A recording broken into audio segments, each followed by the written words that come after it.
I've had emails from all over the world, people that have taken their teens, their young people, their own children through T3, the teen timeline. And one of the most frequent questions is, okay, what's next? We went through the timeline. My teens got really into it. They want to know what's next. Well, finally, I can say, here's what's next. It's called Thy Kingdom Come, and it's an 8-part study of the Gospel of Matthew.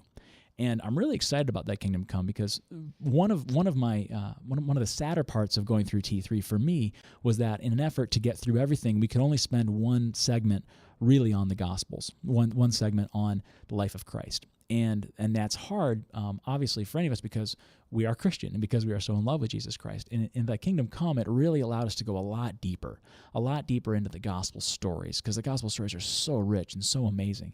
As Jeff Caven said in his adult Matthew study, it's time for us to focus on the star of the story. Well, I was so excited to get to do the follow-up.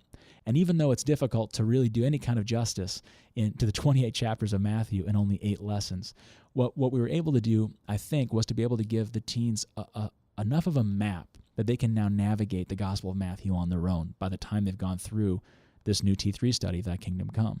And it's going to take them through not only the infancy narratives and the temptations of Jesus, and when he puts the disciples and he calls forth the apostles and the miracles and the parables, and when he institutes the church and names Peter the Pope and goes through the Transfiguration and the Last Supper and the Passion and the Ascension. It's not only going to walk them through all the most important events in the public life of Jesus, but it's going to introduce them, I hope, more intimately to their Savior. Is that my goal and my hope in setting out when we created Thy Kingdom Come was not just to give them facts about gospel events, was to lead them into an intimate, face-to-face encounter with a God who loves them so much that he died for them.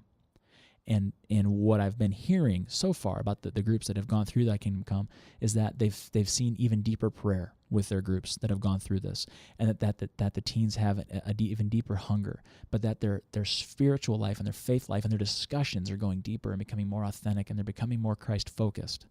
And that's all I was really hoping for. That just makes me so happy. So if you've gone through T3 and you're looking for the follow-up, pick up Thy Kingdom Come. You have another 8 lessons, and pick up the leader guide, the full 8 lesson plans. And then following those, I've put in 10 original Bible studies that you can use as follow-ups following the 8 first lessons, 10 follow-up Bible studies, as well as countless other pages in the leader guide, in the student guide that you can slow down and work through as a group to learn more about the miracles, learn more about the parables, learn more about Jewish culture, learn more about this band of people Jesus calls the apostles, learn more about the papacy. There's a couple other private Bible studies they can do on their own or you can do as a group.